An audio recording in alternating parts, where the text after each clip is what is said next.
Dot3D now allows you to attach multiple files of any type to annotations within your scene. To use this functionality, click on an annotation, hit Edit, go to Attachments, hit the plus button, and add any file that you would like. Attached images can be viewed from within the Dot3D software by hitting the I button on the attachment.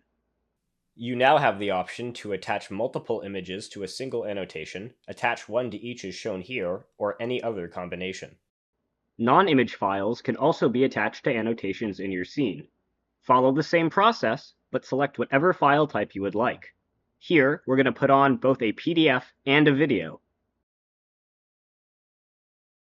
If you're viewing a DP scan with saved files, you can hit this arrow button to view its contents, letting you examine the file added to the annotation.